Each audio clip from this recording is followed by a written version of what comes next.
ganas de entrar en conversación con el compañero, con lo que comentaba, porque la significatividad que tiene el texto del manuscrito sobre el trabajo enajenado, para mí tiene que ver con la vigencia de ese texto de Marx para pensar el trabajo.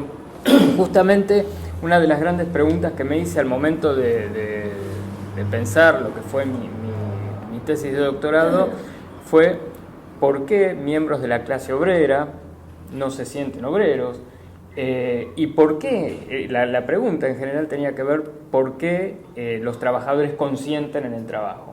¿Cómo se construye el consentimiento? Entonces me da muchas ganas de poner, pero voy a tratar de ser disciplinado, pero me dan ganas de entrar en diálogo, pues a mí me parece un tema fascinante ese. Voy a tocar tal vez alguna arista más lateral, pero bueno, me voy a centrar en el texto sobre el manuscrito, sobre el trabajo enajenado. Que, bueno, esta es una obra que desde el punto de vista de Althusser, por ejemplo, es considerada como parte de lo que es el momento del joven Marx, más vinculado a la perspectiva humanista, y desde el punto de vista de Althusser, el Marx maduro lo tendríamos recién en el año 1845 con la ideología alemana, que creo que es un texto que se va a reseñar también acá. Yo me voy a centrar puntualmente en lo que es el primer manuscrito. Es un manuscrito que tiene una introducción bastante larga, donde habla sobre el salario, sobre la renta, sobre muchas cuestiones, pero lo que más me gustaría centrarme a mí es en la cuestión del trabajo enajenado y conversar un poco de qué significa, desde mi punto de vista, trabajo enajenado desde el punto de vista de Marx. O sea, ¿qué entiende Marx, desde mi mirada, por trabajo enajenado? Y él va a plantear, bueno, que se considera el trabajo como actividad humana y a un producto como algo ajeno a lo que es la vida del trabajador.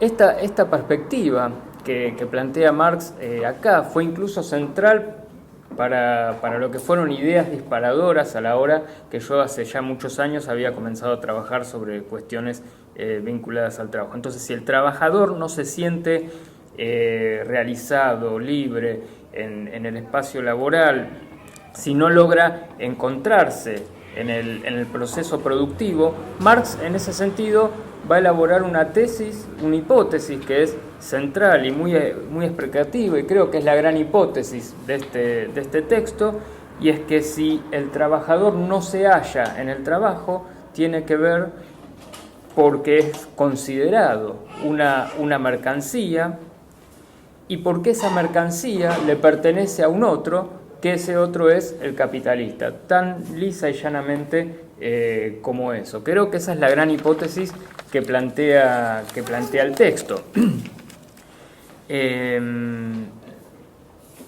Entonces, para ir directamente a una de las...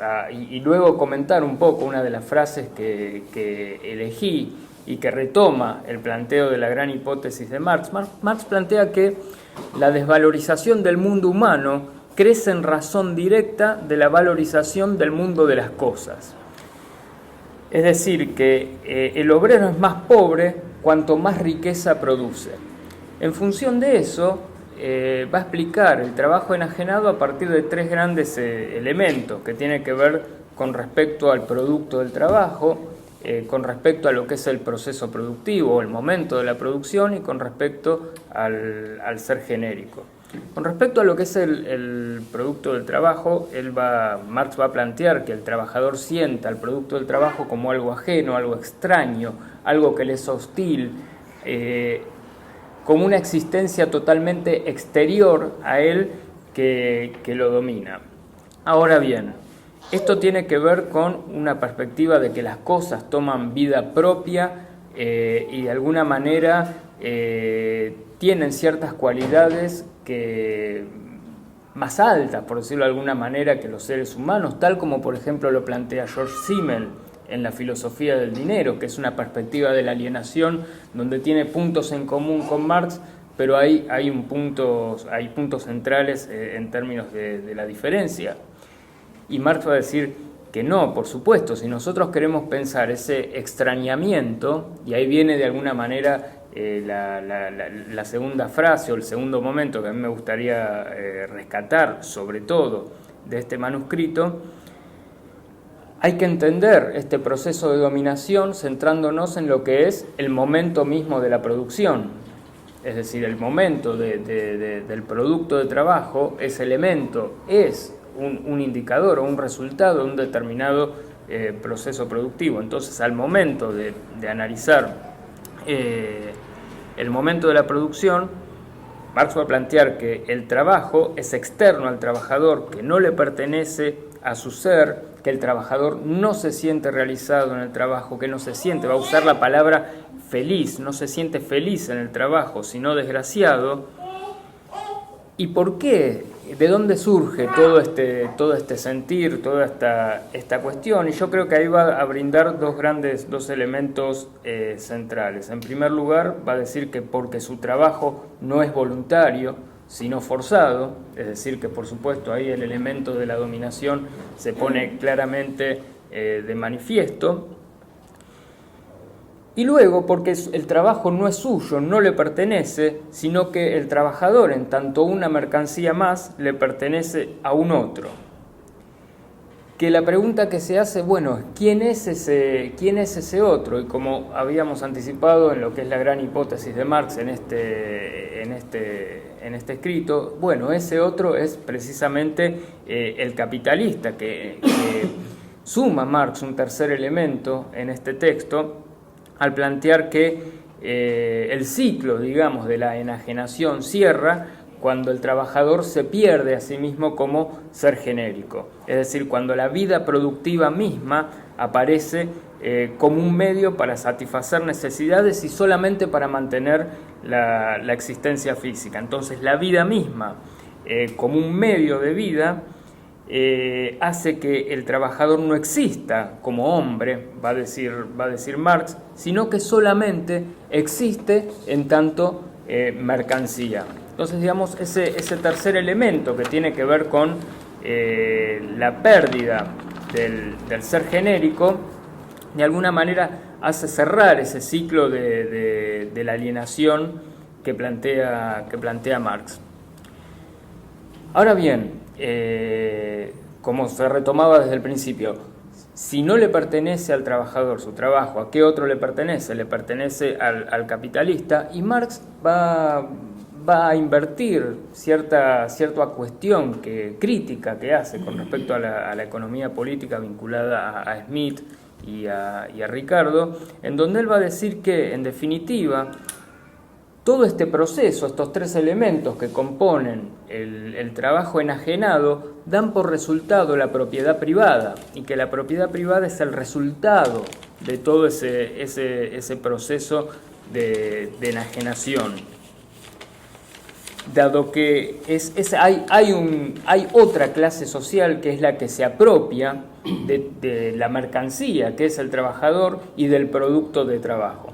Entonces, toda esta cuestión tan esquemática que estuve describiendo con respecto al trabajo enajenado, me surgieron como unas cuantas reflexiones que desde mi punto de vista ponen de manifiesto lo que es la vigencia de cómo pensar el trabajo enajenado hoy, y que por eso comentaba antes que me interesaba entrar de alguna manera en conversación con lo que planteaba el compañero que exponía recién. Es decir, yo creo que el capital en ese sentido hizo mucho, puso en juego muchísimos dispositivos, estrategias, herramientas sobre cómo trabajar este tema de la enajenación, de la alienación, y cómo hacer que el trabajador se sienta parte del capital. Si uno hace de alguna manera también un rastreo histórico un poco esquemático, tenemos que luego de lo que fueron las grandes críticas a los procesos productivos tayloristas fordistas de simplificación del trabajo, y lo que emerge a partir de la década del 80 como llamado toyotismo, Hay un proceso de reconversión, de alguna manera, de la subjetividad de los trabajadores, en cómo reconvertir al trabajador en colaborador. Cómo hacer para de alguna manera licuar el conflicto abierto, el conflicto objetivo, el conflicto material, pero que a partir de la construcción de nuevos sentidos el conflicto pueda quedar velado. Y a partir de ahí comenzó, bueno, no me voy a explayar en todo eso, pero sí me resulta relevante la figura del colaborador que emerge de alguna manera a partir de ciertas técnicas de implicación japonesas, ¿no? Si seguimos en el tiempo, ¿cómo aparecen también los procesos de formación de emprendedores? Esta nueva figura que aparece más o menos muy pensada desde los organismos internacionales como el BID, el Banco Mundial, cómo generar una nueva figura social que es el emprendedor. Y a partir de ahí podemos preguntarnos, bueno, ¿el emprendedor es un trabajador? ¿Quién es el emprendedor? Eso es que Gabriela Michetti decía la otra vez, escuchaba en un video que me mandaban, que cada uno tiene que ser un emprendedor y generarse su propio trabajo. Bueno, ¿en qué condiciones?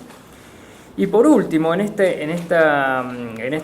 recorrido, esto que sí que es absolutamente más novedoso, que tiene que ver con la economía de la plataforma y esto que se llama como la uberización del trabajo, y estos trabajos vinculados a Rappi, Globo, Uber, esta nueva economía de la plataforma que se denomina, en donde el mensaje ya ni siquiera tiene que ver con la noción de emprendedor, sino que tiene que ver con ser tu propio jefe.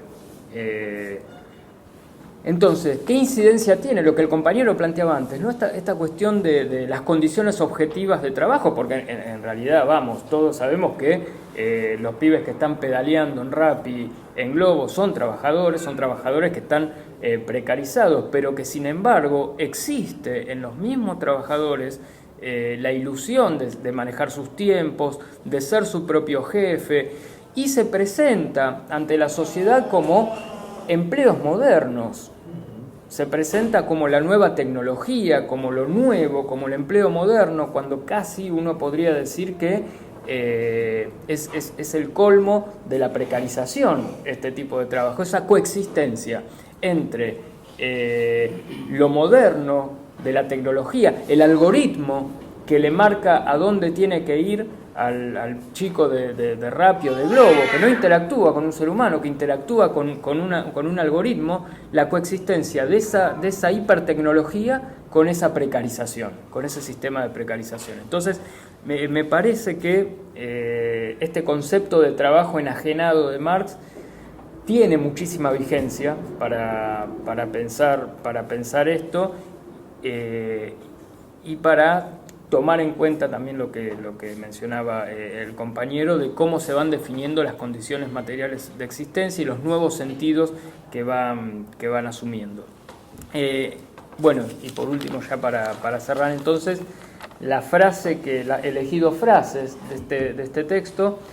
La primera es: la desvalorización del mundo humano crece en razón directa de la valorización del mundo de las cosas. Y la otra frase es: si el producto del trabajo es la enajenación, la producción misma ha de ser la enajenación activa. Es decir, más allá para pensar lo último que mencionaba, más allá de la hipermodernización, la hipertecnologización de los procesos productivos, más allá de todo eso, me parece que estudiar el momento mismo del proceso de trabajo, aún en estas economías de la plataforma, sigue siendo importante y determinante para comprender las nuevas formas de explotación en el trabajo. Bueno, muchas gracias.